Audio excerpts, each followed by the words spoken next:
Guadalupe Contreras y Angélica Rivera en 11 Noticias Matutino. Convoca a la presidenta Claudia Sheinbaum a las y los mexicanos a acudir el próximo domingo al Zócalo capitalino.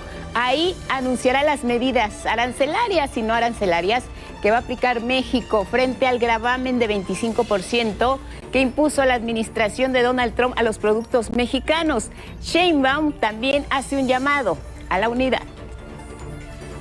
Canadá y China responden con aranceles recíprocos a las importaciones a productos de Estados Unidos.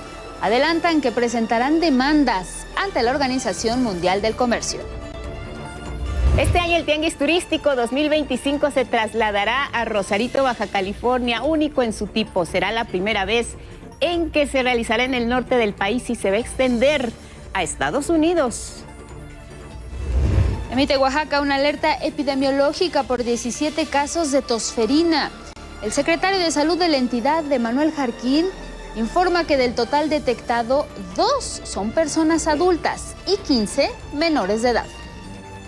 Y en la cultura, el eje temático de este año del encuentro de Nueva Danza y Nueva Música es Mujeres, Resistencia y Educación Artística.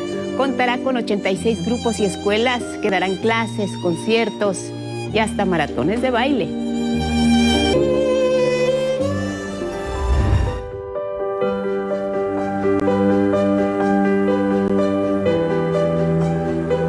Imágenes de las altas montañas de Perú.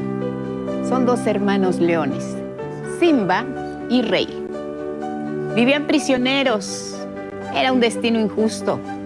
Toda su vida fue una jaula, un espacio frío, reducido. No podían correr, jugar ni sentir la tierra bajo sus patas.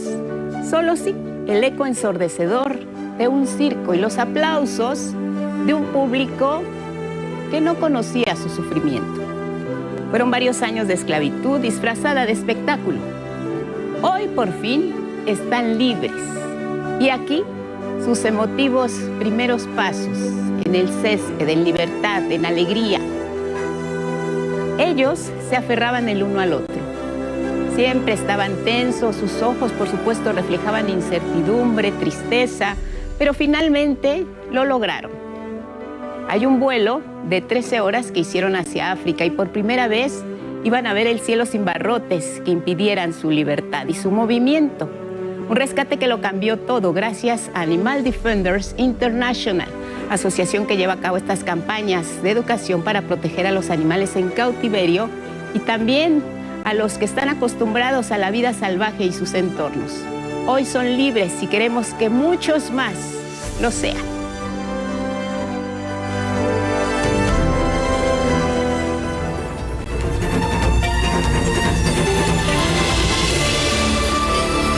Y con estas imágenes les damos la bienvenida. ¿Cómo estás, Elvira Angélica Rivera? Guadalupe, muy buenos días. Miércoles 5 de marzo, bienvenidas y bienvenidos. Ya lo saben, como siempre, aquí lo más relevante en nuestra pantalla. Saludamos con mucho gusto a Lía Vadillo, junto con Magdalena Alejo, son nuestras intérpretes en lengua de señas mexicana. Gracias por seguirnos en redes sociales y también nos pueden ver en la página de 11 Noticias Digital. Así es, también nos pueden seguir y escuchar a través de Radio Instituto Politécnico Nacional porque estamos en el 95.7 de FM. Desde aquí les saludamos. También a quienes nos siguen a través de nuestra señal internacional más allá de nuestras fronteras. Aparece un código QR, lo pueden escanear, les lleva directamente a nuestra página para que consulten toda nuestra información y como siempre le invitamos a que nos comparta su opinión y sus comentarios y pueden usar el hashtag 11 Noticias. Vámonos directo con los detalles porque miren, este martes por la noche a través de redes sociales, la presidenta Claudia Sheinbaum aseguró que la imposición de aranceles de Estados Unidos a México es una decisión unilateral. Recordó que durante el último mes representantes del gobierno de México y Estados Unidos se reunieron para alcanzar acuerdos en materia comercial, sobre todo los temas sensibles como seguridad y migración, por lo que dijo no entender por qué la aplicación de aranceles de Estados Unidos a México. No entendemos y además no creemos que sean necesarios estos aranceles.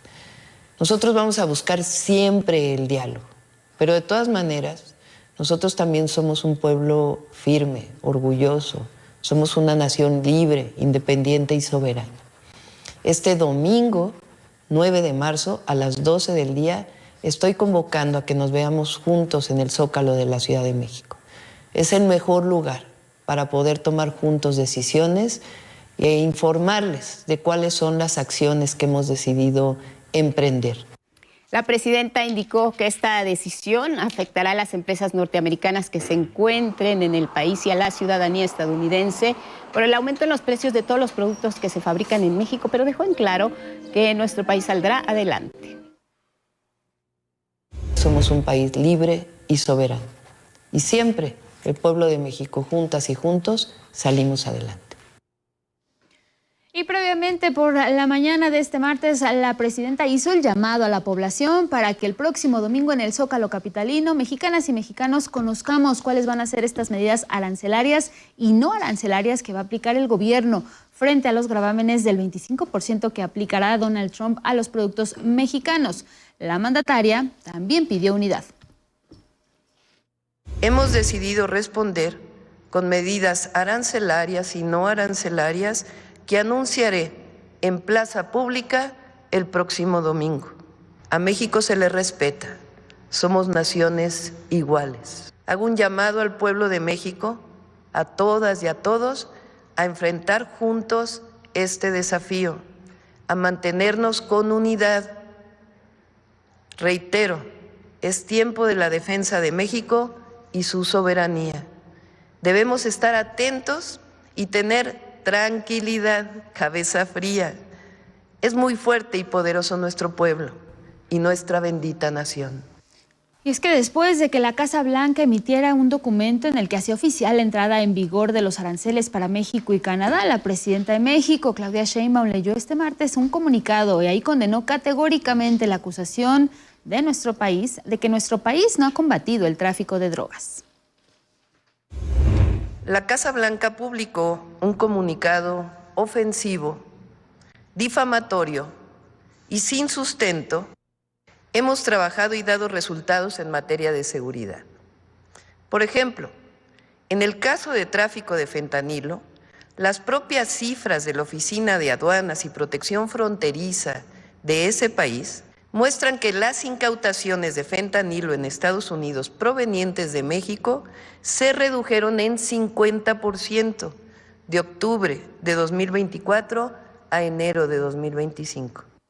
Indicó que también se han asegurado casi 7,000 armas de fuego, de las cuales el 75% provienen de Estados Unidos.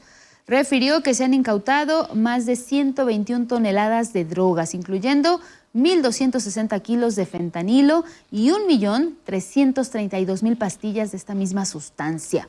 La mandataria destacó que en estas acciones se detuvo a 13,858 personas por delitos de alto impacto y se realizó el reciente traslado a Estados Unidos de 29 presuntos narcotraficantes de alto rango. Por ello somos enfáticos. No hay motivo, razón ni justificación que soporte esta decisión que afectará a nuestros pueblos y naciones. Lo hemos dicho de diferentes formas. Cooperación y coordinación, sí. Subordinación, intervencionismo, no. La presidenta recordó con relación a los aranceles que estos violan el tratado comercial entre México, Estados Unidos y Canadá, el TEMEC. Al poner 25 de aranceles, pues en realidad se está violando todo el tratado comercial, ¿verdad? Que también pues tiene su parte jurídica que hay que encaminar. De consolidarse este tema de los aranceles, hay que hacer una evaluación muy importante de la diversificación geográfica de la economía mexicana. Sheinbaum Pardo explicó que no busca una guerra comercial, le hizo un llamado a mantener la calma, ya que consideró se cuenta con el Plan México, que está enfocado en fortalecer el mercado interno y la economía de nuestro país, que está más fuerte que nunca. Vamos a seguir buscando el diálogo para encontrar una alternativa con argumentos y racionalidad. Hemos fincado el crecimiento desde hace 6 años en el fortalecimiento del mercado interno, la creación de empleos mediante inversión pública, el aumento al salario mínimo y los programas de bienestar. Por supuesto que la presidenta ha recibido el respaldo de todos los sectores. El secretario de Economía, Marcelo Ebrard, quien encabezó una de las mesas de diálogo con Estados Unidos, con su homólogo de la Unión Americana, ya consideró infundados estos aranceles impuestos por Donald Trump y aseguró que estos castigos van a tener muchos costos. La imposición de tarifas que se determinó el día de ayer por parte del presidente Trump, tarifas infundadas, no tienen fundamento, van a tener muchos costos. Y pues estamos trabajando precisamente en torno a ese tema que pues es prioritario para todas, para todos. Un trabajo que esperan tenga resultados en las próximas horas. En este video, Marcelo Ebrard aseguró que, bueno, pues allá en Estados Unidos están tomando decisiones a su manera, pero México está buscando una ruta sobre los acontecimientos que estamos viviendo. Consideró que la actitud de la presidenta Claudia Sheinbaum ha sido de firmeza en el manejo de esta situación. Me pareció que el mensaje de la presidenta Sheinbaum esta mañana fue muy bueno, es firmeza, sin caer en precipitaciones, ha mostrado mucha templanza en el manejo de esta situación, sangre fría. Y aquí estamos trabajando y vamos a salir adelante. Y bueno, además del gabinete, gobernadoras, gobernadores, legisladores, legisladoras y el sector privado en su conjunto expresaron su respaldo a la presidenta Claudia Sheinbaum ante esta imposición de aranceles por Estados Unidos a los productos mexicanos. Todas y todos, tras señalar que esta medida unilateral afectará el comercio de América del Norte, también aseguraron que apoyarán las medidas que se tomen para defender a México. Sectores políticos y empresariales expresaron su respaldo a la presidenta Claudia Sheinbaum ante la imposición de aranceles por parte de Estados Unidos. La Conferencia Nacional de Gobernadores expresó su enérgico rechazo a la decisión de la administración de Donald Trump. En un comunicado, las y los 31 mandatarios estatales, incluidos los de oposición, manifestaron su apoyo absoluto a las acciones que emprenda la presidenta para defender a los sectores productivos de México. Destacó que México y Estados Unidos han construido a lo largo de décadas una relación comercial con base en la integración de cadenas productivas y en los principios del libre comercio establecidos en el tratado entre México, Estados Unidos y Canadá. En el Senado y la Cámara de Diputados se refrendó el respaldo a la presidenta Claudia Sheinbaum.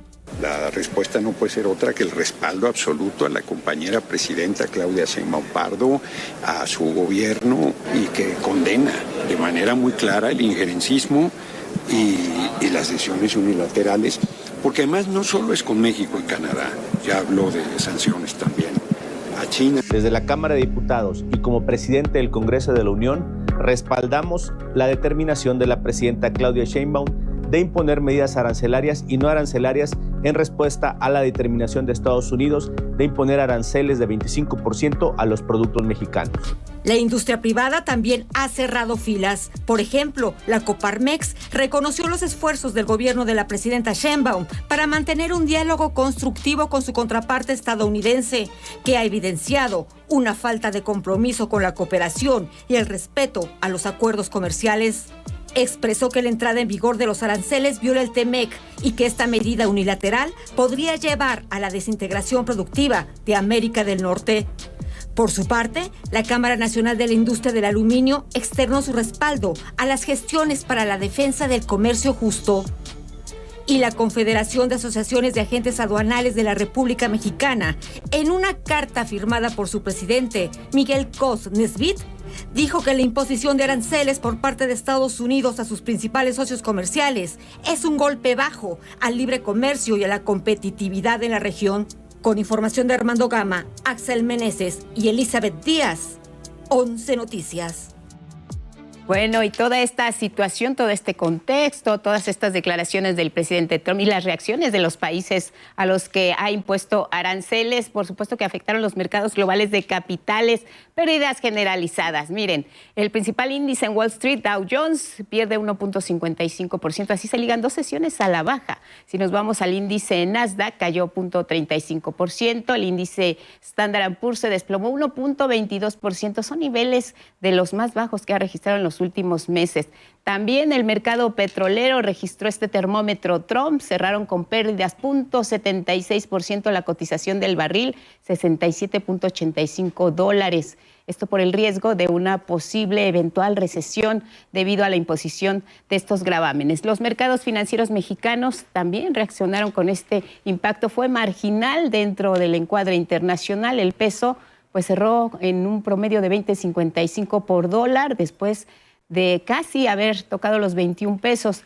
La tendencia se revirtió tras el anuncio, la postura, la firmeza de la presidenta Sheinbaum de responder a su contraparte de Estados Unidos. El domingo, también aunado a los comentarios del secretario de Comercio de Estados Unidos, Howard Lutnick, de que Trump podría anunciar mañana un cambio de postura de sus condiciones arancelarias hacia México y Canadá, pues esto también flexibilizó los mercados. Pero la Bolsa Mexicana de Valores registró positivo, la ganancia fue de 0.58%, subió 0.53% el valor institucional en el mercado mexicano. Así el contexto, los mercados, el termómetro ante las figuras arancelarias de Donald Trump.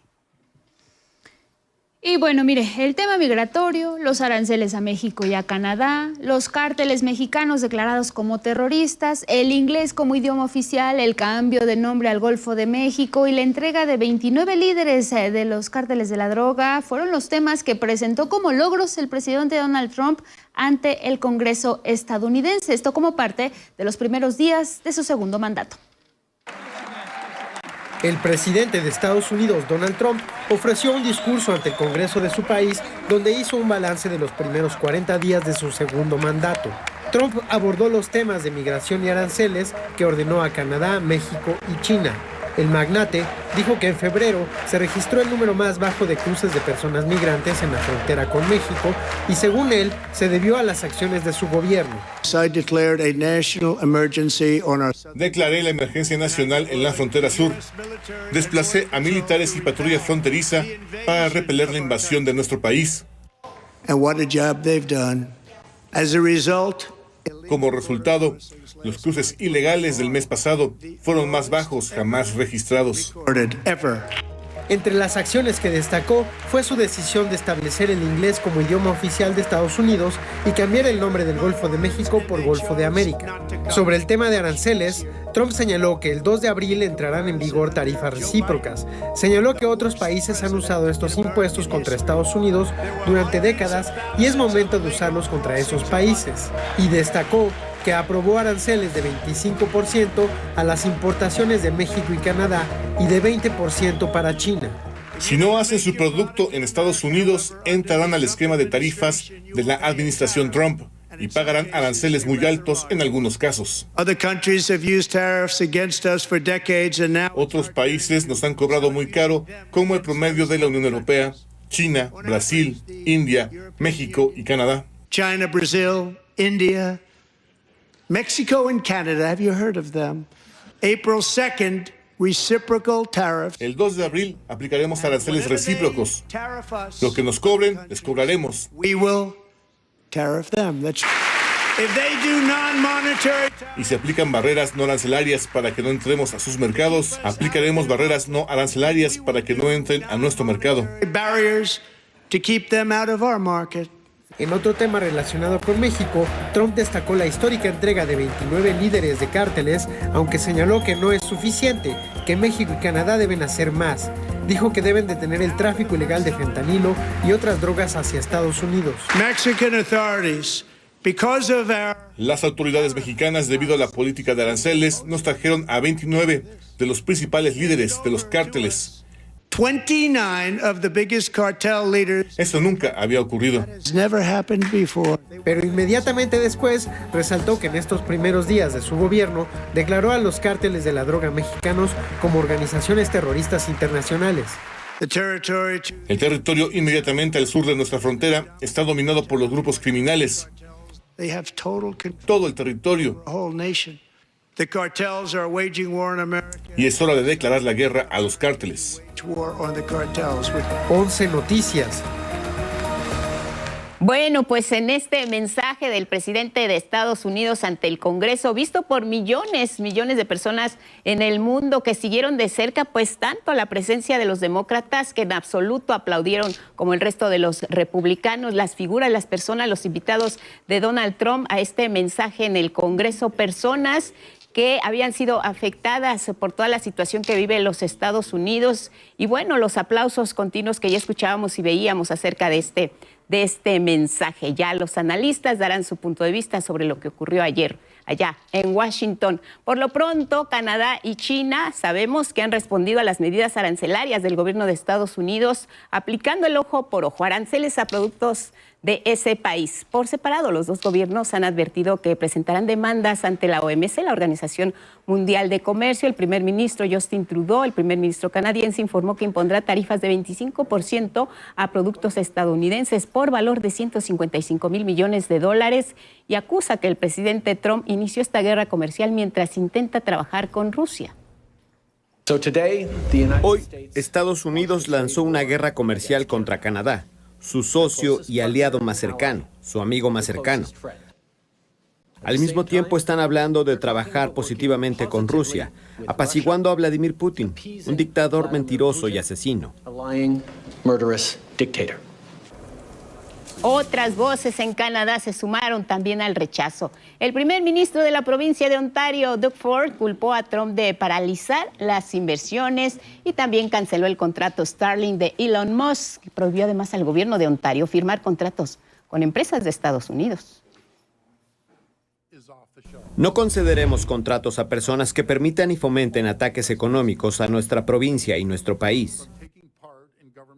El líder del Partido Conservador canadiense, Pierre Poilievre, y candidato para suceder a Trudeau, criticó pues también a Donald Trump. Un contexto de reacción, por supuesto, ante las medidas arancelarias del presidente de los Estados Unidos. Vamos a ir a la pausa, regresamos con nosotros la subsecretaria de Educación Básica, Noemí Juárez, al volver.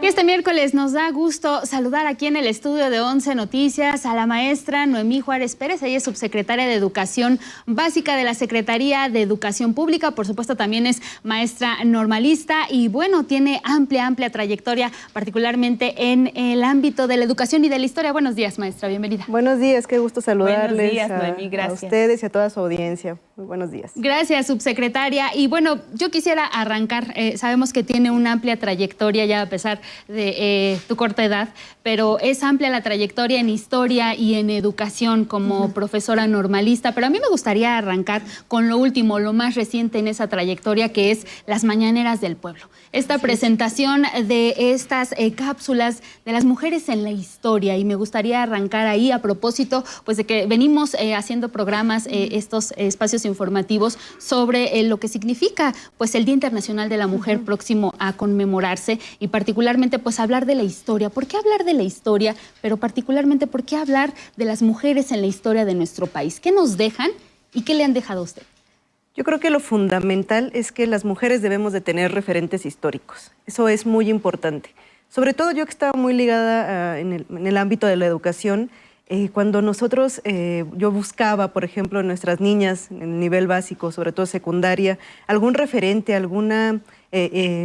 recuperar esta historia, pues muchas veces, incluso por nuestro propio contexto, el nombre de las calles, los monumentos, los murales, pues nos dan un contexto a la historia, ¿no? Pensaríamos que las mujeres no han participado, no están ahí, y eso se va interiorizando, va formando parte de nuestra memoria colectiva, y yo creo que eso es lo fundamental, y eso es la necesidad del hablar del por qué las mujeres han estado construyendo nuestro país. Claro. Porque además de todo debemos de tener conciencia de que lo que tenemos hoy día es un proceso ganado, es decir, es la conquista, es la lucha y no es algo otorgado, porque muchas veces yo pensaría que ya hoy que nací puedo tener acceso a la educación, puedo tener el acceso a la educación superior y estudiar algo que yo quiero, cuando eso era impensable hasta hace pocos años, y yo creo que tener conciencia de que ese es producto de las mujeres que nos anteceden, que es producto de una lucha, pues también nos hace responsabilizarnos de estos derechos y de estos. Entonces,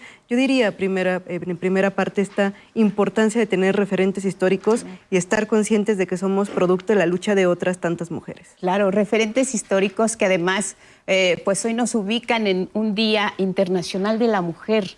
Es una conquista muy importante, no solo por el hecho de que aparezca esto como un día específico en el calendario, sino por lo que hay detrás de llegar a alcanzar esta figura, el Día Internacional de la Mujer, 8 de marzo. Ya viene, es el sábado. ¿Por qué, subsecretaria, no se trata de festejar, sino de conmemorar? Porque mucha gente, y lo hace quizá con desconocimiento, te envía mensajes de felicitación y todo el mundo, felicidades a las mujeres, pero porque es importante que recuperemos lo que significa una fecha como el 8 de marzo, Día Internacional de la Mujer, como una conmemoración y no un festejo. Lo más importante es justo visibilizar las problemáticas. Yo creo que esa es una necesidad importante. Sí hay grandes conquistas, sí hay grandes logros, se han consolidado derechos, pero lo cierto es que también hay problemáticas. Y eso es lo que debemos de visibilizar y eso es lo que todavía tenemos que poner sobre la mesa. Problemáticas, por ejemplo, todavía de discriminación, de violencia. Por lo que tanto, pues no es como el clásico, te mando una, eres la creación más bella del universo, ¿no? Necesitamos visibilizar las problemáticas que todavía tenemos y bueno, estar pues poniéndolas en juicio, al centro. Yo creo que eso es lo más relevante. Sí. Así es. Ahora, maestra, ya lo habíamos mencionado, es usted de formación normalista, ha estado frente a grupo, particularmente pues con la asignatura de historia. ¿Cómo incluir la perspectiva de género a través precisamente de la enseñanza? Es decir, si bien sabemos que la educación es la base de cualquier desarrollo de un país, ¿cómo incluir esta perspectiva de género para que desde pequeños niñas y adolescentes también pues lo vayan interiorizando y así se pueda generar un cambio? Yo creo que lo principal es problematizar. Primero, problematizar la ausencia, ¿no? Pensemos en un mural. Yo muchas veces les pregunto a mis estudiantes, ¿por qué creen que no hay mujeres en este mural?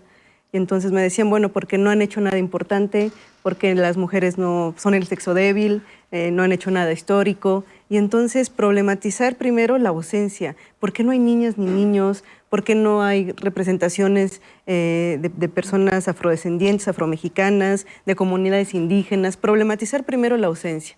Después, las que sí aparecen, ahora problematizar cómo aparecen, porque me podrían decir, bueno, está Josefa Ortiz, el de Domínguez, ¿qué hizo? ¿Cuál fue su participación? Ah, bueno, pues fue la esposa del corregidor, ¿no? Fue la esposa de, fue la acompañante de, y entonces podríamos decir, está ahí, pero el discurso que estamos repitiendo es un estereotipo. Siempre me gusta poner como ejemplo el pie de una foto de un libro, bueno, en ese momento se llamaban Manuales Escolares, 1922, donde dice, Hidalgo fue el cerebro de la idea de emancipación de la patria. Josefa, el corazón de la misma idea, ¿no? Entonces, las mujeres somos romantizar un poco el tema, ¿no? Somos las que ponemos siempre el alma, el corazón, la pasión. Cuando Josefa era una estratega, era conspiradora, era su casa donde se estaba planeando este proceso insurgente y otra vez es regresarla como nosotras somos las pasionales. Así es que la presencia debemos de ubicarla en qué estaban haciendo, en enumerar las acciones, en estar diciendo cuáles fueron las participaciones y ya no solamente colocarlas, porque si no sería cuantificar otra vez. Claro. Y además de todo, algo muy, muy importante y que me gusta destacar es que cuando hablemos de las mujeres, tenemos que poner a las mujeres en esta pluralidad de condiciones, porque no era lo mismo ser mujer, hablando por ejemplo de independencia, ser mujer criolla a ser mujer indígena. Pensemos en el castigo de Josefa y de Leona. Criollas eran mujeres a las que les quitan sus bienes, las recluyen en conventos, pero las mujeres indígenas, las mujeres de los pueblos, las pasaron por las armas. Claro. Ellas no se escaparon del ser fusiladas, que las mandaran a trabajar a casas de españoles de forma obligada. Entonces, que tu propia condición, hoy día podríamos decir, no es lo mismo ser una mujer indígena, afromexicana, una mujer con discapacidad, una mujer migrante, que en otro contexto. Entonces, eso va a ser muy importante. No solamente es por ser mujeres, sino que tenemos otras condiciones que van a permitir o no el acceso a ciertos derechos. Claro, y hablando precisamente de eso, Noemí, ¿cuál es esa característica particular que hizo destacar o visibilizar más a unas mujeres que a otras? Porque todos conocemos a lo largo de nuestra historia, y así lo aprendimos en la escuela, a Josefa Ortiz de Domínguez, a Leona Vicario, conocemos a Sor Juana Inés de la Cruz, estas mujeres destacadas, sin dejar de lado que había otras, como tú dices, que también han sido parte de esta lucha y de estos logros y que han sido fundamentales en nuestra historia. Pero como estudiosa precisamente de sus vidas, de sus trayectorias, ¿cuál es ese común denominador que has detectado en ellas, que las ha hecho salir arriesgando incluso su vida para obtener y para tener logros, lo que hoy conocemos como el voto de las mujeres, los derechos de las mujeres? ¿Qué había en estas mujeres en particular que detonó que salieran, alzaran la voz y tuvieran logros hoy? Yo creo que si ponemos en el caso los tres ejemplos que mencionas de Leona, Josefa y Sor Juana en su momento, las tres sabían leer y escribir, ¿no? O sea, nos están hablando de mujeres que tuvieron el acceso a una educación particular muchas veces o a través de los conventos. Y entonces no nos debe de extrañar que los nombres que nos sean más familiares pues son de estos primeros círculos de la época, ¿no? Mujeres que tuvieron una condición económica y social que les permitió el acceso, por ejemplo, a la educación, porque eso mismo les va a permitir a ellas tener una defensa. Exacto. ¿Qué pasa, por ejemplo, con Josefa? Ella le escribía misivas al virrey diciendo, ¿por qué me tienes aquí? ¿No? ¿Qué es lo que estoy pagando? O sea, cuando estaba en el convento le escribía al virrey diciéndole, a ver, necesito el por qué me trataron así, el por qué me trajeron desde Querétaro en estas condiciones, exijo que... Leona Vicario, cuando se le acusa, años después, en 1831, Lucas Alamán dice, bueno, yo no me explico por qué tanto relajo con Leona Vicario, ¿no? ¿Por qué tanta conmemoración? Si lo único que hizo fue actuar por heroísmo romancesco, ¿no? O sea, fue actuar por amor, por seguir a Andrés Quintana Roo, por esta parte. Y ella misma escribe esta defensa que a mí me encanta, que yo creo que su carta debe ser una bandera del feminismo a casi 200 años, donde dice...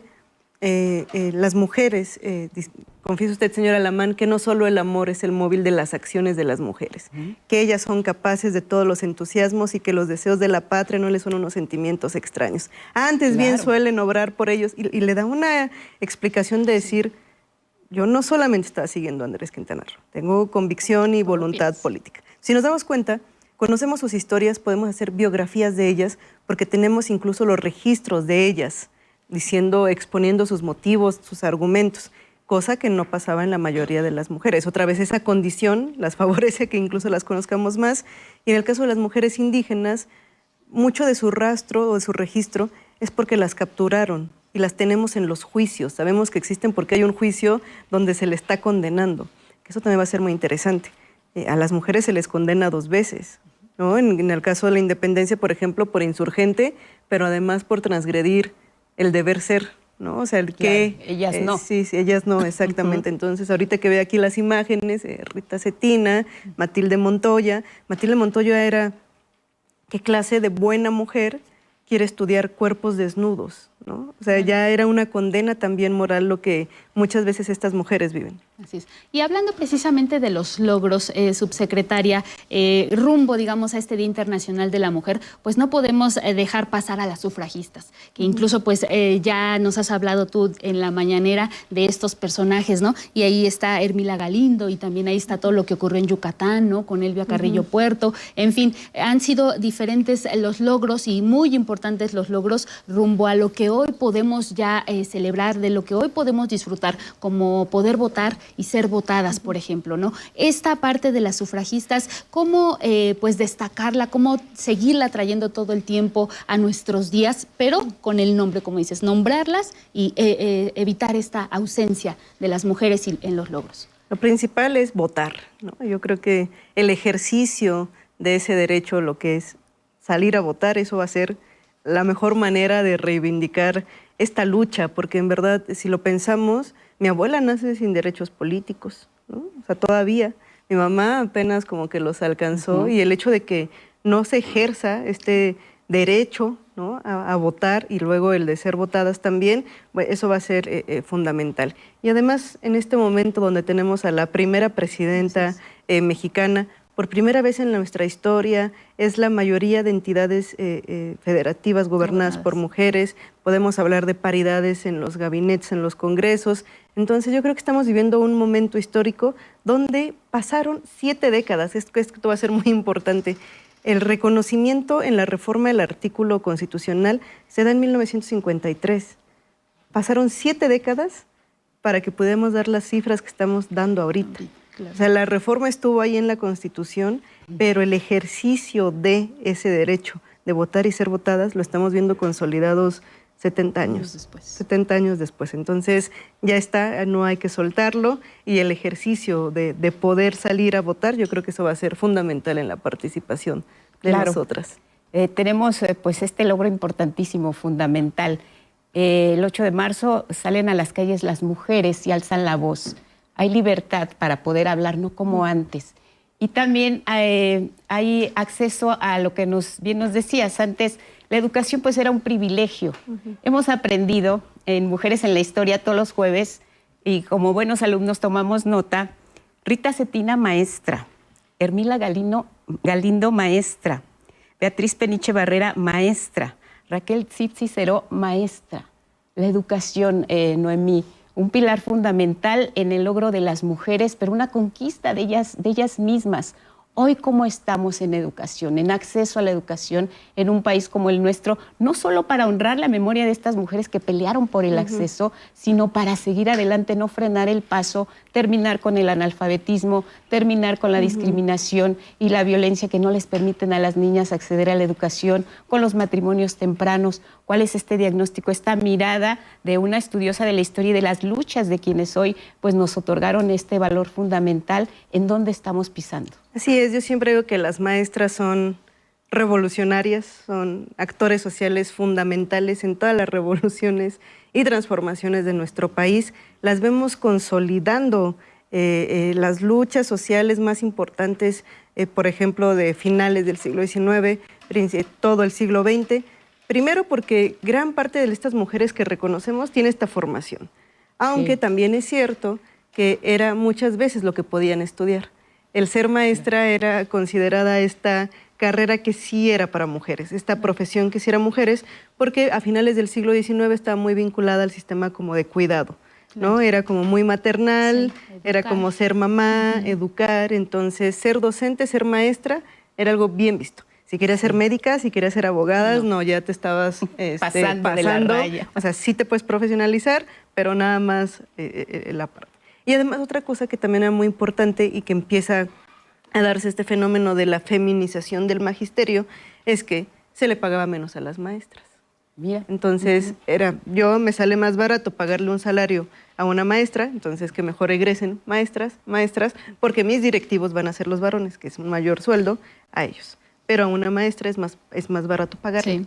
Por lo tanto, se empieza a contratar y a formar más maestras porque era más económico incluso. Entonces también ese es un dato, una razón, un dato relevante. Entonces vamos a tener a estas maestras que después van a irse encaminando a otras luchas. En esta sección de Historia del Pueblo tenemos muchos ejemplos, ya mencionamos Rita Cetina, Eulalia Guzmán, que también para mí es como impresionante. Toda su formación, primero como docente y toda la parte pedagógica que trabajan, y además muy ligada también después a la arqueología, la historia. Muchas de estas maestras después se van a ir formando en otros campos. ¿Cómo llegamos al día de hoy? El 70% del personal docente que está en educación básica, el 70% son maestras, ¿no? Entonces, sigue siendo un espacio donde la base son las maestras, las mujeres. Entonces, incluso si estamos pensando, por ejemplo, en quienes están ahorita estudiando las escuelas normales, de 115,000 aproximadamente estudiantes, 80,000 son mujeres. O sea, otra vez vamos hacia esta tendencia de un 70% de mujeres maestras en las escuelas, que sí son las que están formando en educación básica. Claro. Y otro comentario que me gustaría también mencionar en este tema es que muchas veces creemos que el feminismo, ¿no?, en estos 8 de marzo recientes, podemos creer que es algo nuevo, que es una moda, ¿no? Pero los primeros congresos feministas en nuestro país se dan en 1916, hace más de 100 años. ¿Qué reclamaban esos congresos feministas? Educación laica, educación sexual, ¿no?, participación política de las mujeres. ¿Qué se reclama hoy día? Sí, educación sexual. Sí, siguen vigentes. Sí, exactamente. Entonces eso va a ser como algo muy importante. En ese momento era clases de anatomía en las escuelas para señoritas o una educación libre de dogmas. Ahorita también una de las exigencias es educación sexual. Eso va a ser fundamental.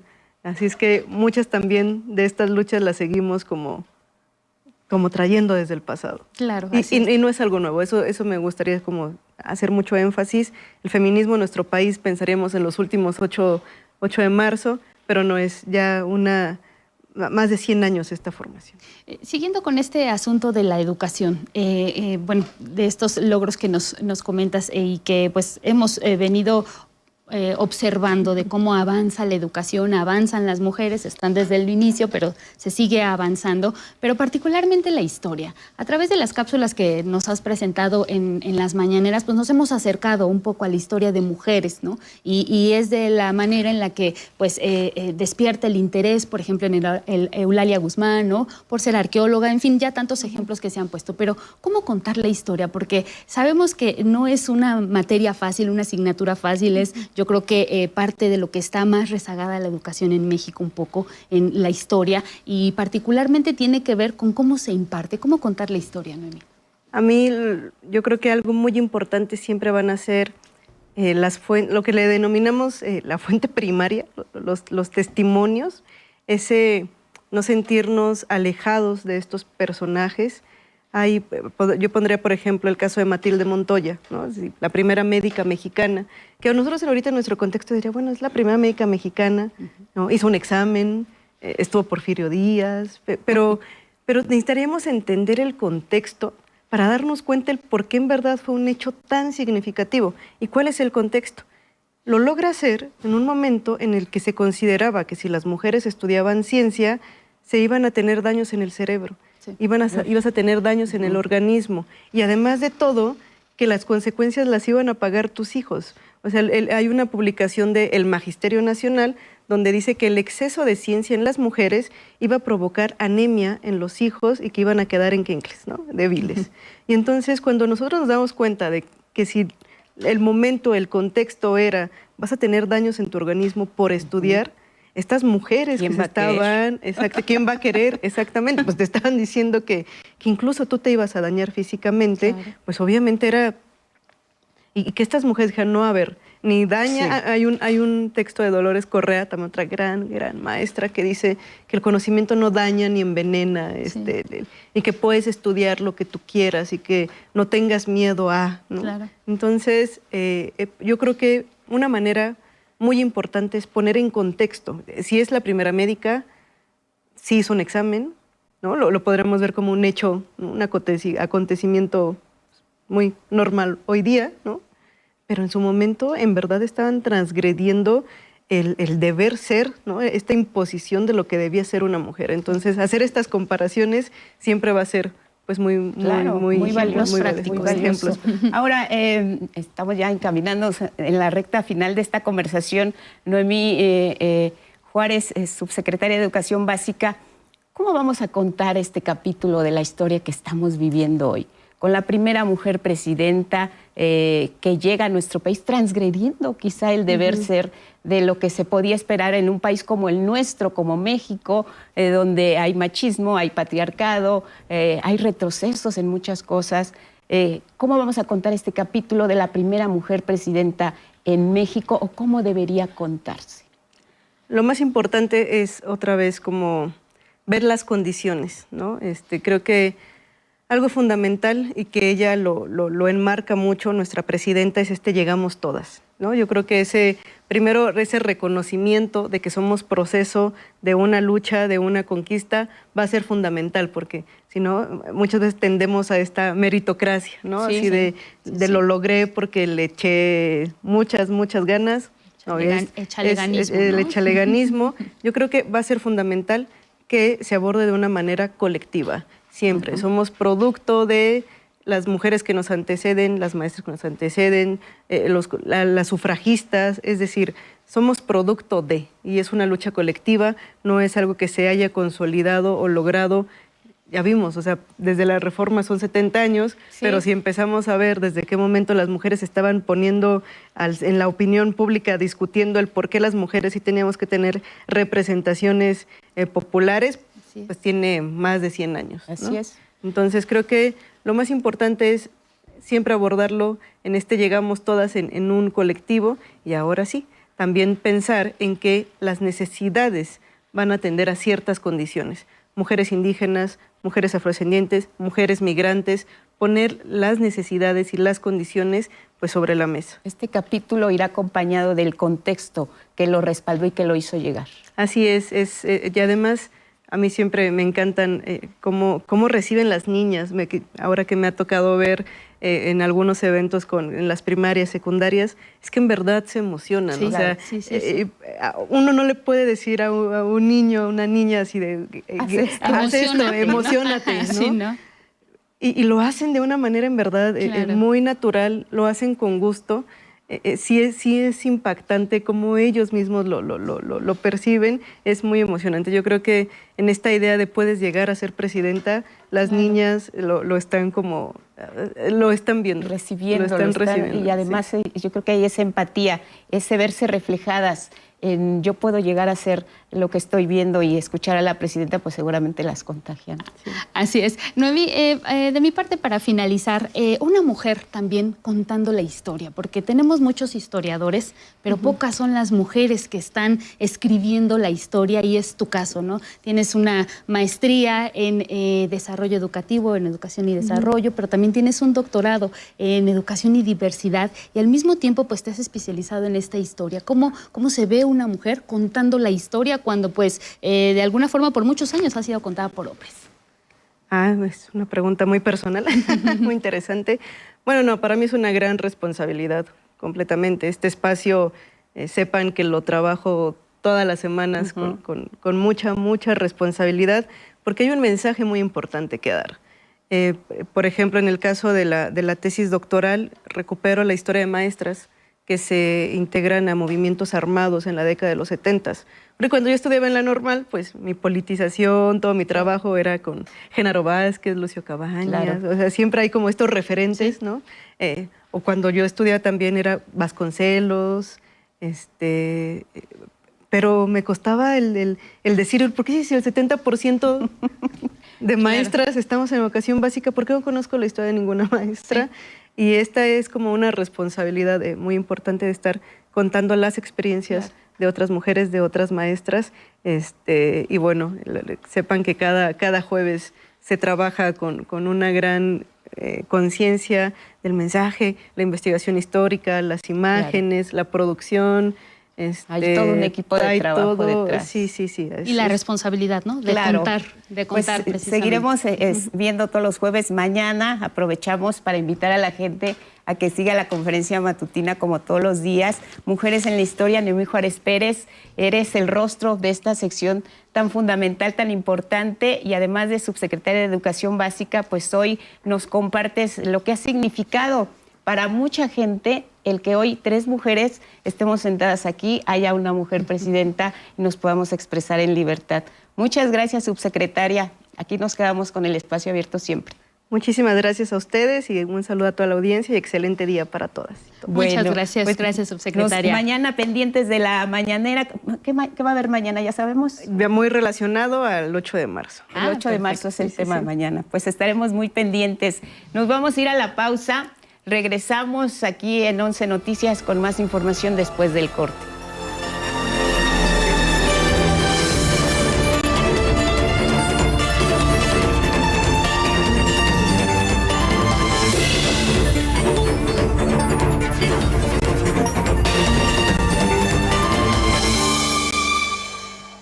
7 de la mañana en el tiempo del centro y pues antes del corte platicábamos de la historia, pero particularmente de las mujeres en la historia, y es por eso pues que queremos seguir con este tema, y es que en México y en el mundo han destacado muchas mujeres con grandes logros en diversos ámbitos. Hay astronautas, ganadoras de premio Nobel, también personas destacadas en el deporte, en la educación, en la política, en el ámbito militar, cultural y también de entretenimiento. Es decir, miles de mujeres que han alcanzado el reconocimiento por su esfuerzo y por su dedicación. Por eso queremos mostrarles algunos casos. Vamos a comenzar con Valentina Tereshkova. Ella fue la primera astronauta de origen ruso, mujer por supuesto, en viajar al espacio, y lo hizo un 16 de junio de 1963. Por supuesto, pionera ahí en el ámbito aeronáutico. Y ahora vamos con Katia Echazarreta. Ella también es astronauta mexicana y se prevé que viaje al espacio en 2027, y sin duda pues también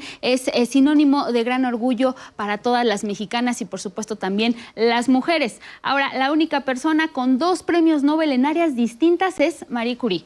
En 1903 recibió el Premio Nobel de Física y de Química en 1911. Actualmente, por supuesto que también es muy reconocida. Y si seguimos, pues podemos encontrar también a Elia Bravo Hollis. Es la primera bióloga mexicana, descubridora de cientos de especies de plantas y fundadora también del Jardín Botánico de la UNAM, que aún puede ser visitado y que, por supuesto, pues es punto de estudio de muchas ciencias, particularmente de la biología. Pero también en el ámbito del entretenimiento hay mujeres destacadas a nivel mundial, y por ejemplo está Oprah Winfrey, y es que en el mundo de los espectáculos ha conseguido romper las barreras de género, pero también las raciales que hay todavía, que había y que hay hacia las mujeres, para crear un imperio multimillonario del entretenimiento. Ese es su caso. Pero también en el mundo del entretenimiento nos encontramos a Dolores del Río. Ella es una actriz duranguense que se convirtió en una diva del séptimo arte de Hollywood y de la época de oro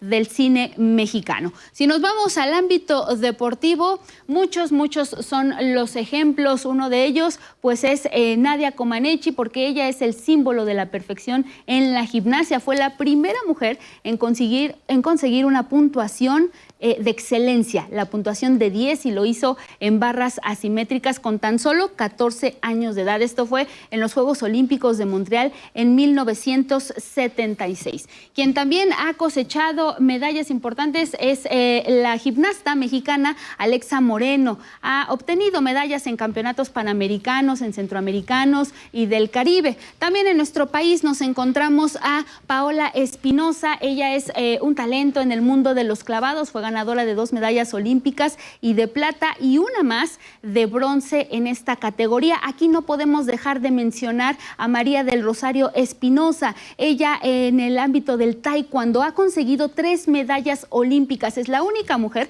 que ha logrado conseguir este logro. Pero si nos vamos en materia educativa, lo que podemos observar también es a la maestra Rita Cetina. Antes del corte hablamos profundamente de ella, y es que fundó la escuela Siempre Viva. Esto fue en 1871 y desde ahí impulsó la educación de las mujeres y también el interés por la ciencia, y por ello pues ahora se da nombre a esta beca que ha implementado la presidenta Claudia Sheinbaum, particularmente para todos los alumnos y las alumnas de educación básica. Ahora seguimos revisando a otras mujeres destacadas a través de la historia, y nos encontramos en el ámbito militar a la almirante Lisa Franchetti. Ella se convirtió en la primera mujer en dirigir la Marina de Estados Unidos en 2023, por supuesto, un logro sin precedentes. Aquí en nuestro país podemos mencionar y destacar a Adela Velarde Pérez. Ella es mejor conocida como Adelita, y este corrido que llevaba su nombre se desempeñó inicialmente como enfermera durante la Revolución. Incluso llegó a formar un grupo armado de mujeres llamadas las Adelitas. Para 1962 se le reconoció como veterana de la Revolución Mexicana. Y por supuesto no podemos dejar pasar el ámbito político, y ahí tenemos a mujeres pioneras. Está Margaret Thatcher, que marcó un hito en este sector estadista, política conservadora británica, que se desempeñó como la primera ministra del Reino Unido de 1979 a 1990. Es conocida por su firmeza y determinación, que le ganaron el mote de la Dama de Hierro. Y por supuesto, pues vamos a cerrar con la primera mujer presidenta de nuestro país, Claudia Sheinbaum, y su historia. Como sabemos, el martes 1 de octubre de 2024, ahí tomó posesión, precisamente como la primera jefa del Ejecutivo de nuestro país y comandante suprema de las Fuerzas Armadas. Esto pues ya sabemos, esto es parte de la historia, luego de una avasalladora victoria en las elecciones de junio del mismo 2024. Es reconocida porque es científica, también es política y enfrenta un desafío de gobernar a un país de más de 100 millones de habitantes. Hasta ahí nos quedamos con estas mujeres destacadas en la historia, no solo de México, sino también del mundo. Y vamos contigo, Guadalupe, con más información. Para presentarles ahora un reportaje especial de mi compañera Cecilia Nava, nos va a contar algunas historias que reflejan la fortaleza de la mujer mexicana, de las mujeres indígenas triqui y afrodescendientes, orgullosas artesanas que con sus manos transforman la madera y el hilo en obras de arte, cada una con su estilo y concepción de la vida.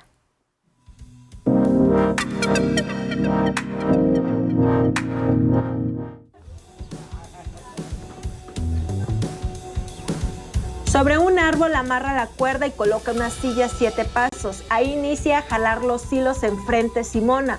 Va pasando la urdidumbre por arriba y debajo de la trama, cruzándola con unos pedazos de madera. En un mes tendrá 3 bolsas. Al ladito, Florentina Sandoval también trabaja sus pulseras de cuarzo, piedras volcánicas, pulseras con nombres. Esta es la colonia Cañón Buenavista, donde habita la comunidad indígena triqui. Sus mujeres viven del tejido de telar. Nacieron en el estado de Oaxaca, pero que hace 35 años se asentaron en Ensenada, Baja California, a más de 3.200 kilómetros de su casa, buscando una mejor vida.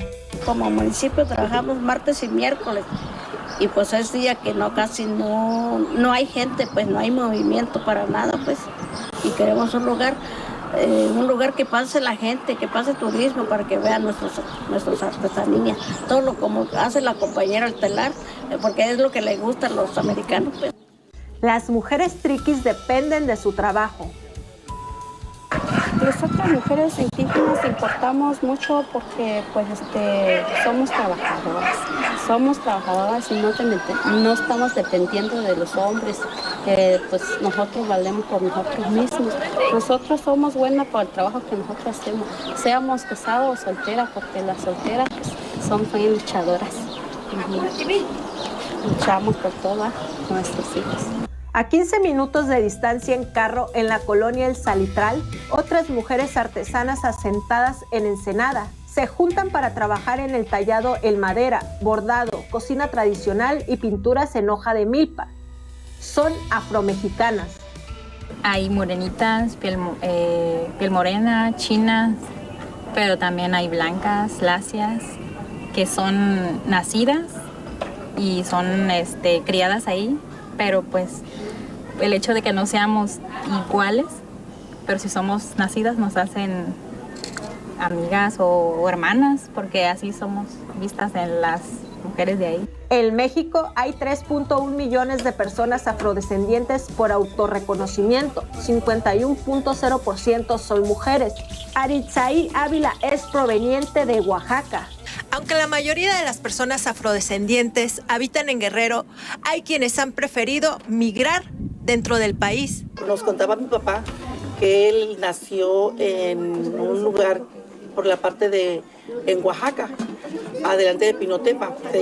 Es un pueblo que se llama Collante de Chicometepec. Ahí nació él y ahí conoció a mi mamá. Y él nos contaba que había llegado un barco, porque a él le contaron también sus papás, que ahí llegó un barco con muchas personas de color, morenas, y que se establecieron ahí, agarraron tierras y ahí se quedaron a vivir.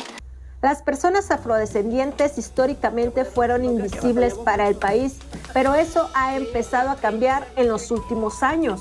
Ya somos reconocidas, que nos toman en cuenta, que hay muchos programas a los cuales no éramos invitados, que no éramos parte, y ahorita sí, ahorita es como que es como alzar la voz.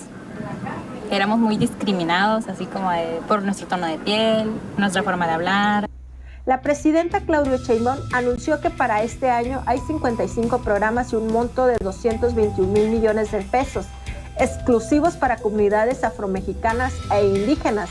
Firmó 2 decretos de reforma constitucional que da derechos plenos a los pueblos y comunidades indígenas y afromexicanas. El decreto de creación de la Comisión Presidencial para el seguimiento y la atención de los planes de justicia de los pueblos indígenas y afromexicanos. También ordenó la traducción de la reciente reforma constitucional en materia de derechos de pueblos indígenas y afromexicanos a 57 lenguas indígenas. A esto se suma el nuevo programa de apoyo financiero para mujeres indígenas y afromexicanas artesanas. El registro inicia en marzo. Ahora, en esta zona norte del país, por primera vez una mujer representa al pueblo afromexicano en Cabildo. Representar a mi pueblo representa la visibilidad de años de invisibilidad que hemos tenido, pero sobre todo tener una voz desde el Cabildo, una voz sonante no solamente para mi pueblo, sino para muchos más. Comunidades indígenas, nativas, asentadas y el pueblo afromexicano. Con imágenes de David Ramírez, 11 Noticias, Cecilia Nava.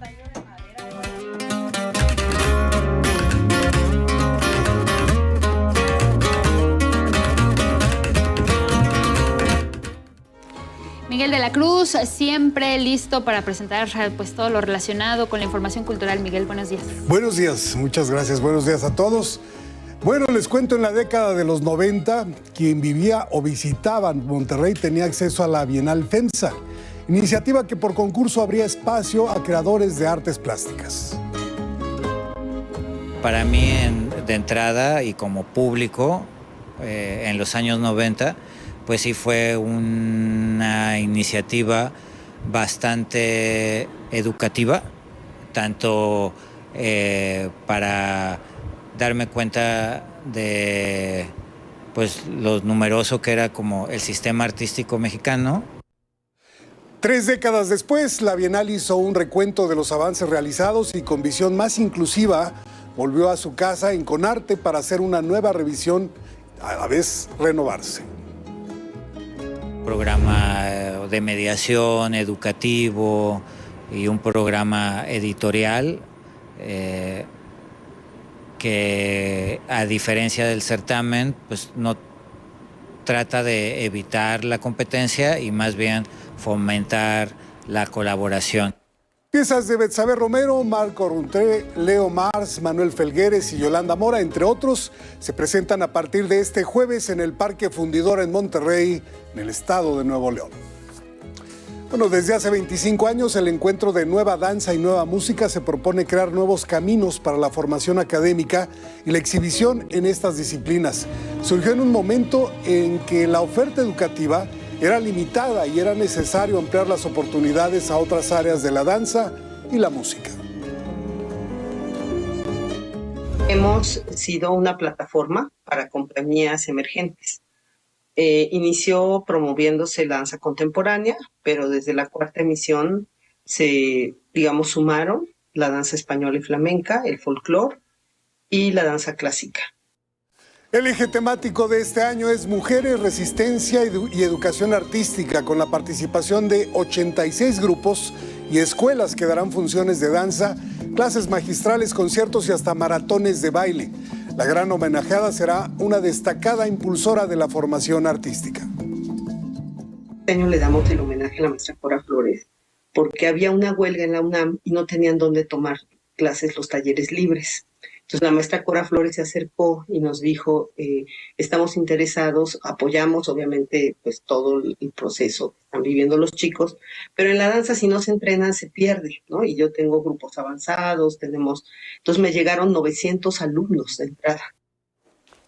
Las actividades se llevarán a cabo del 7 al 29 de marzo en sedes como el Centro Nacional de las Artes y el Centro Cultural Universitario de la UNAM.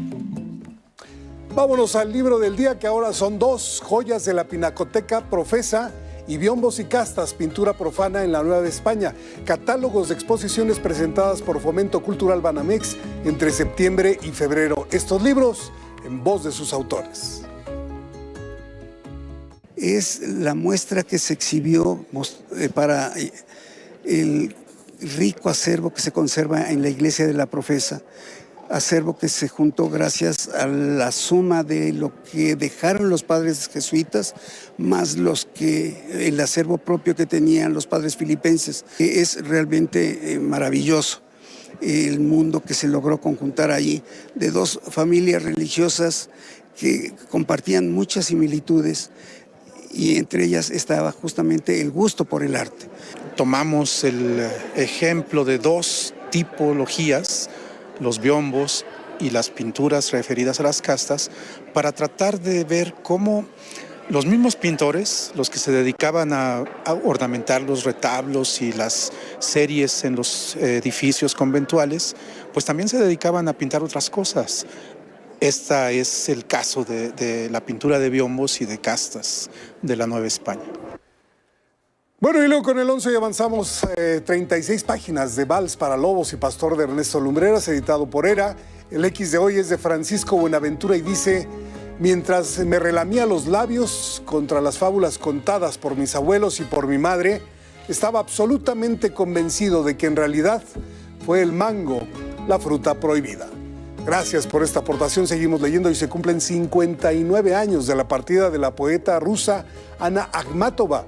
En su honor, el poema del día, Cuando escuches el fuego me recordarás, que en alguna parte dice: cuando escuches el trueno me recordarás, y tal vez pienses que amaba la tormenta.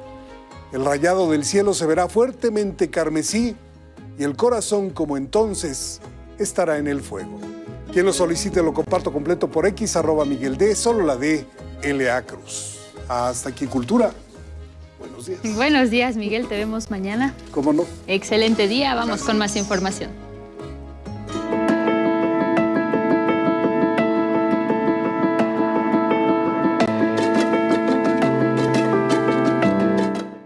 Concentrado, Ismael Marcelo ya está listo, concentrado con el reporte del estado del tiempo. ¿Cómo estás? Buenos días.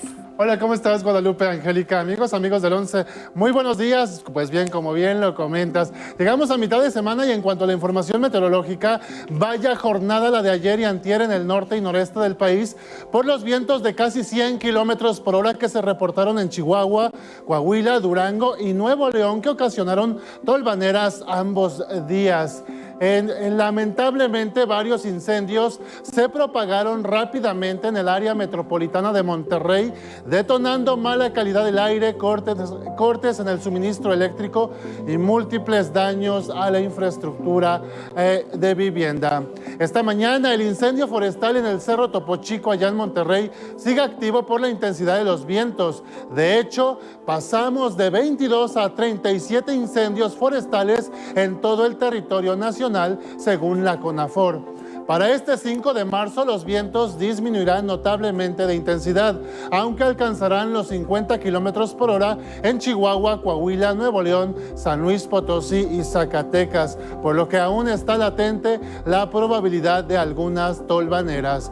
Protección Civil recomienda a la población de esas entidades alejarse de instalaciones eléctricas, árboles o anuncios, evitar refugiarse en construcciones ligeras o con techo de lámina. Pide también asegurar objetos que puedan convertirse en proyectiles, no encender fogatas, ya que el viento es detonante y dispersor de incendios, y si maneja, disminuya su velocidad. El Servicio Meteorológico Nacional informó que ya tenemos la primera onda de calor en México. Afectará únicamente a Jalisco, Michoacán, Morelos, Guerrero y Oaxaca, con temperaturas de 40 a 45 grados. Sus efectos perdurarán hasta el día de mañana.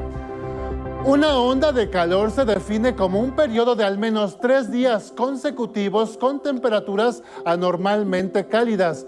Son ocasionadas por un sistema anticiclónico como el que tenemos aquí en pantalla, que vemos que prácticamente cubre buena parte de la República Mexicana. Este fenómeno se ubica aproximadamente a 5 kilómetros de altura y se caracteriza por inhibir la convección, es decir, la formación de nubes, y permite mayor incidencia de la radiación protección solar. Por eso es muy importante ante estas altas temperaturas usar bloqueador solar y mantenerse muy bien hidratado. Ahora pasamos a nuestro pronóstico regional. Por la noche, un nuevo frente frío llegará al noroeste de la República Mexicana, ocasionando lluvias y chubascos en los municipios de Tijuana, Tecate y playas de Rosarito, allá en Baja California. También provocará vientos de 50 a 70 kilómetros por hora en la península de Baja California, en Sonora y en las zonas altas de Sinaloa. Para el norte esperamos un refrescamiento de las temperaturas por el viento del norte de 40 a 60 kilómetros por hora. El cielo estará parcialmente nublado y con temperaturas de 25 a 30 grados Celsius. Amanecen con nieblas en Jalisco y Michoacán. El cielo estará medio nublado, pero no lloverá. La onda de calor prevalecerá en Jalisco y Michoacán con temperaturas de 40 a 45 grados Celsius. Hidrátense muy bien, por favor. Para Puebla se pronostican algunos chubascos, descargas eléctricas, y en el norte de Querétaro, Hidalgo y también en Puebla tendrán algunas nieblas, así que por favor manejen con mucho cuidado. Vuelven las lluvias fuertes a Veracruz, a Oaxaca, a Tabasco y a Chiapas por el frente frío número 31. El viento soplará del norte con velocidades de 60 a 80 kilómetros por hora en el litoral veracruzano y en el Istmo y Golfo de Tehuantepec. Por la tarde, el viento cambiará al norte en las costas de Campeche y de Yucatán. Estas velocidades alcanzarán los 60 kilómetros por hora y ayudará a refrescar el ambiente en toda la zona. 35 grados en Mérida, 30 en Cancún, Carrillo Puerto en Campeche con 34 y Ciudad del Carmen con 27 grados Celsius. Es todo en cuanto al pronóstico del tiempo. Por favor, cuídense mucho de estas altas temperaturas y nos vemos el día de mañana.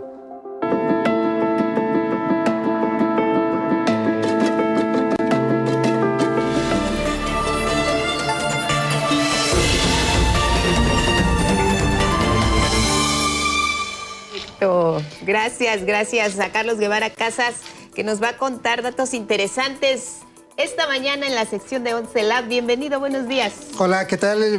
Buenos días. Sí, y en efecto, normalmente nos dicen que este siglo va a ser el siglo de la genética, pero lo que es más raro que nos cuenten es que en buena medida se debe al trabajo de científicas tan destacadas como las que aquí les vamos a presentar.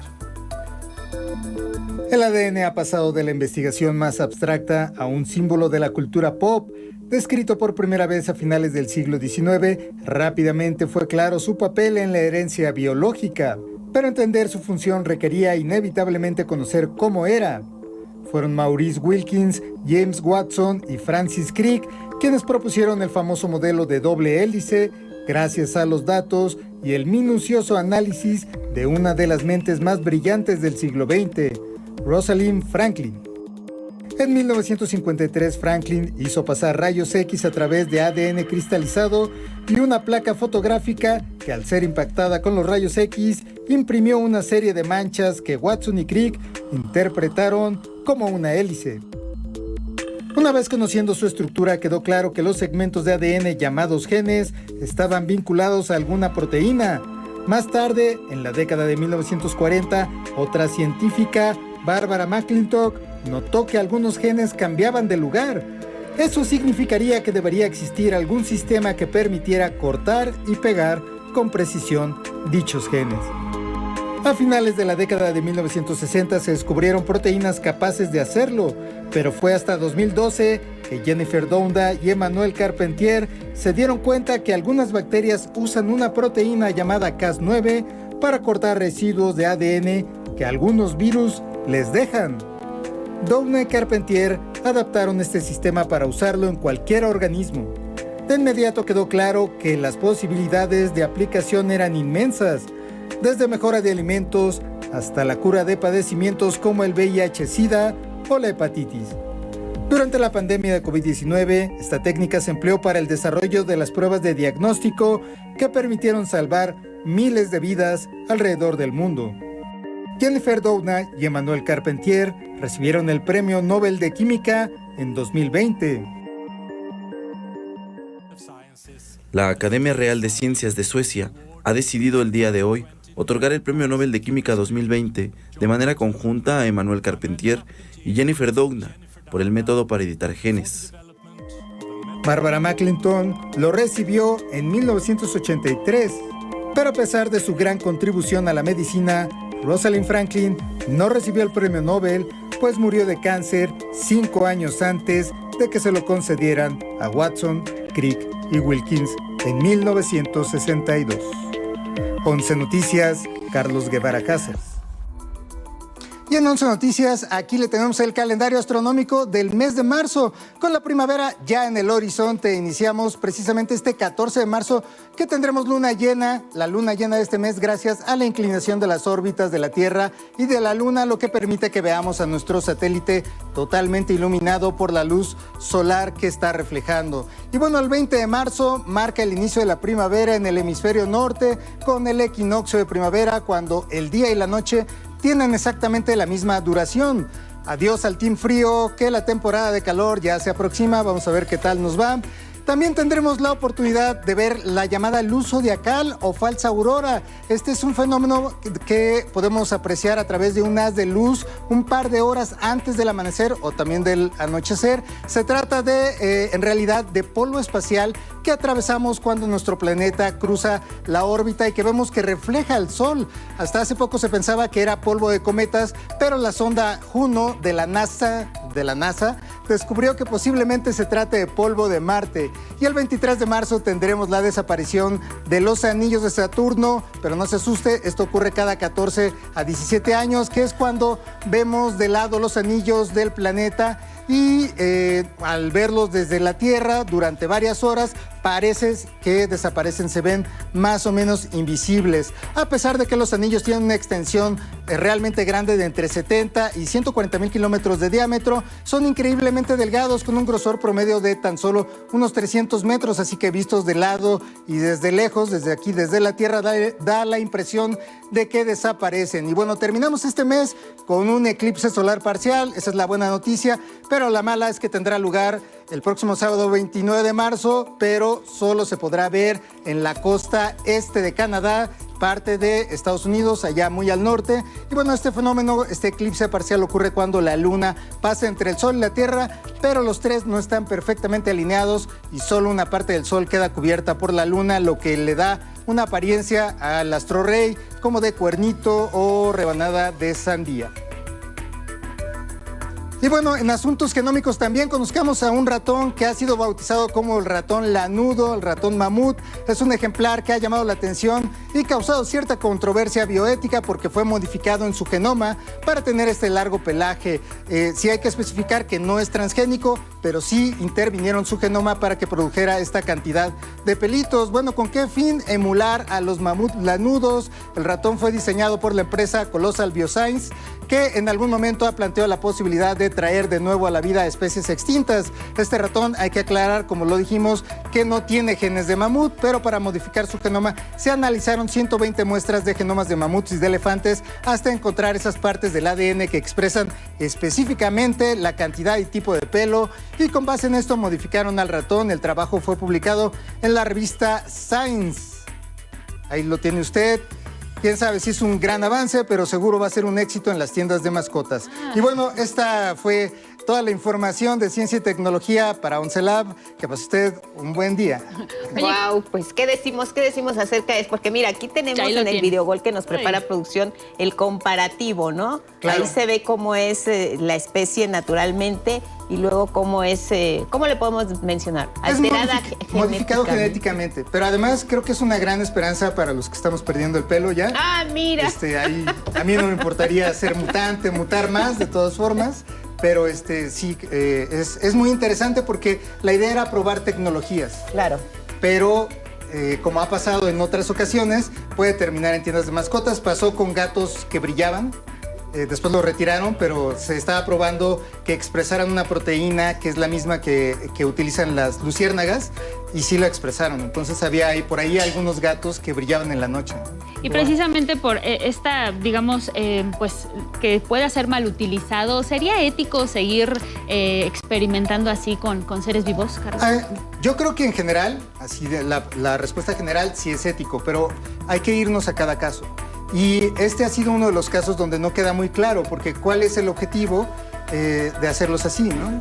Sí. Y bueno, ha habido ahí algunas controversias con algunos bioéticos no ha sido tan fuerte, pero ha brincado a los medios, yo creo, porque son muy bonitos. O sea, si ustedes los vieron, y creo que sí tienen un futuro como producto, aunque no estaba pensado originalmente. Bueno, y sin querer entrar en tanta polémica, me recuerda ahora esta imagen del ratón, no sé si tú lo recuerdas, Angie, tú también, que a un ratoncito le injertaron una oreja en el cuerpo, ¿lo recuerdan por ahí? Este caso también llamó muchísimo la atención y era también con la idea de tener más detalles o más conocimiento acerca de este tipo de injertos para los seres humanos, o no sé cómo llamarlos. Sí, era parte de un área que se llama, ahora se llama medicina regenerativa, antes se conocía más como ingeniería de tejidos, que era la posibilidad de utilizar armazones de sustancias como las que se utilizan para las suturas, que se pueden reabsorber. Se hacía un modelo, ahí se sembraban células y se hacía que creciera en laboratorio una estructura que pudiera servir para trasplantar, en este caso, orejas, ¿no? Exacto. Así era como se experimentaba. Ahí no había ninguna modificación de genes. Claro. Se sigue trabajando en esta área, ya no se usa así, pero se sigue avanzando. De hecho, en Once Lab vino una experta del Politécnico que se dedica a medicina regenerativa también. Es un área en la que México ha sido pionero, se sabe poco, pero sí, ahí vamos, ¿no? El objetivo es tener órganos para trasplantes en el futuro. Oye, bien. Carlos, el calendario astronómico que gusta tanto, la luz zodiacal, ya que no vamos a poder ver el eclipse aquí desde México, la luz zodiacal se puede apreciar desde cualquier punto. Se puede ver, a ver si nos deja nuestra atmósfera, porque ya vimos que vamos a tener condiciones no necesariamente muy óptimas para la observación atmosférica y astronómica, pero se puede ver exactamente, sigue la misma línea del Sol en la esfera celeste, el mismo trayecto que sigue el Sol. Se ve antes, se ve iluminado y casi siempre tiene forma como de triángulo. Entonces parecería como si hubiera un foquito, también lo tenemos ahí en una de las imágenes del video wall. Y es difícil a veces distinguirlo entre el amanecer o el anochecer y con respecto a lo que es realmente. Se le llama zodiacal porque precisamente ese camino que sigue el Sol es donde vemos las constelaciones del zodiaco. ¿Durante marzo? Durante, más o menos va a ser el 23 de marzo y va a durar varios días. Ah, muy bien. Entonces podemos ahí intentar verlo, a ver si no nos hace una mala jugada. Madrugando, además. Como la alineación planetaria llena de nubes, ¿no? Ya Marcelo ya dijo que cómo va a estar el clima, entonces pues le vamos a pedir antecedentes para esa fecha. Gracias, Carlos. Gracias a ustedes, buen día. Gracias, nuestro querido doctor Guevara esta mañana con nosotros y a lo largo ya del cierre de la semana, y tenemos más información. Así es, vámonos con más información que tiene que ver con investigadores de la ESIME Zacatenco, y es que trabajan en un dispositivo de electrodos que estimula el sistema nervioso central. Va a ayudar a disminuir los síntomas de la enfermedad del Parkinson, pero particularmente el costo de los tratamientos convencionales. Es Agenda Politécnica. Hola, ¿qué tal? Hoy en Agenda Politécnica hablaremos de un electrodo de estimulación profunda cerebral desarrollado por investigadores de la ESIME Zacatenco para hacer más accesible este tratamiento quirúrgico para pacientes con Parkinson. Veamos de qué se trata. La enfermedad de Parkinson es un trastorno que afecta el sistema nervioso y las partes del cuerpo controladas por los nervios. Se caracteriza básicamente por temblores en las manos y aunque no tiene cura, existen tratamientos que pueden reducir notablemente los síntomas, como los electrodos de estimulación profunda cerebral. Estos electrodos se introducen en la parte del subtálamo o los ganglios basales de la parte cerebral con la finalidad de meter pulsos y que estos permitan equilibrar la parte del sistema nervioso y se decremente ese temblor. En México, este tratamiento se realiza en instituciones como el Hospital General, pero sobre todo en hospitales privados. Actualmente los electrodos cuestan alrededor de los 500, 600 mil pesos, más todo el procedimiento quirúrgico. Con el objetivo de hacer más accesible este tratamiento, investigadores de la ESIME Zacatenco trabajan en el desarrollo de electrodos de estimulación profunda cerebral, que se elaboran en un equipo comercial de inyección y se calcula que podrían costar solo un 10% del precio comercial. El material es poliamida, que es el recubrimiento, digamos, exterior del material. Internamente tienen hilos de plata y material de zafiro para que la conductividad de los pulsos eléctricos que se ponen en el cerebro sea la más apropiada.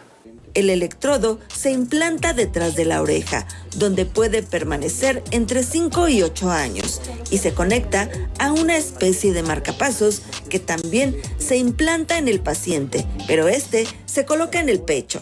El pacemaker, o lo que viene siendo una especie de marcapasos, en el cual lo que hace es meter frecuencias a este electrodo, de acuerdo a lo que el paciente requiere, se van suministrando para disminuir ese temblor que tienen los pacientes o afectados que tienen Parkinson. Sí, se disminuyen hasta en un 90%.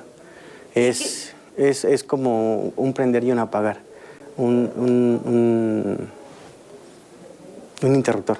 Entonces uno prende el interruptor, está programado el circuito a ciertas frecuencias y se disminuye el temblor mientras esté el dispositivo colocado, ¿no? El electrodo ya está patentado, pero para que pueda utilizarse en humanos aún faltan al menos 5 años, 3 de ellos de pruebas experimentales y 2 más para certificaciones. Es todo en Agenda Politécnica con imágenes de Genaro González. Hasta la próxima. Tenemos más información en 11 Noticias desde Palacio Nacional. Regresamos al estudio de 11 Noticias para compartirle un tema que tiene que ver con la salud, y es que a partir de abril el Gobierno de México inicia un nuevo programa social para apoyar a niñas y niños que padecen cáncer. Se trata de un apoyo bimestral de 6,400 pesos que se va a entregar a más de 3,000 familias de estas niñas y niños que son atendidos en el sistema de seguridad social. Los recursos se van a entregar de manera directa a través de tarjetas del Banco del Bienestar. Particularmente en el Instituto del Seguro Social para el Bienestar, el IMSS Bienestar, así como en nuestros Institutos Nacionales de Salud que atienden niños con cáncer. Es un apoyo que será directo a través de una tarjeta del Banco del Bienestar, siempre y cuando el niño o niña se encuentre y continúe en tratamiento en una institución pública. La mitad de los recursos para este programa serán proporcionados por el gobierno federal, que destinará más de 57 millones de pesos al año. El 50% restante se obtendrá mediante donaciones del sector privado. En la conferencia de prensa matutina de este martes, ahí se informó que durante marzo se va a levantar un padrón en los hospitales donde se atiende a niñas y niños con cáncer para identificar el tipo de tratamiento y los medicamentos que reciban, con el fin de garantizar un seguimiento personalizado. A partir de abril, la Secretaría del Bienestar comenzará la entrega de tarjetas para las personas tutoras y posteriormente habrá un proceso de actualización mensual para integrar nuevos casos, en caso de ser necesario. Logrando que todos los niños accedan no solo al derecho a la salud que merecen, sino también que se les pueda dar un seguimiento para los problemas particulares que puedan enfrentar. La Secretaría de Salud además informó que ya cuenta con todos los medicamentos para la atención y tratamiento de los distintos tipos de cáncer infantil. Hemos avanzado en el protocolo de atención de leucemia aguda linfoblástica, que es la principal causa de cáncer infantil, y con eso y con el suministro de medicamentos pasaremos a lograr una sobrevida de 90% en los niños afectados con leucemia. El gobierno federal informó también que a partir del 1 de marzo comenzó ya la entrega masiva en todo el país de más de 261 millones de medicamentos e insumos médicos para el periodo 2025-2026. La entrega de estos fármacos se realiza en almacenes y hospitales. El IMSS va a recibir la mayor parte de estos insumos. Seguido, el IMSS Bienestar, también el ISSSTE y los Institutos Nacionales de Salud. Mientras que en unidades de salud y clínicas la entrega va a arrancar a partir del 10 de marzo. Bueno, pues ya nos vamos.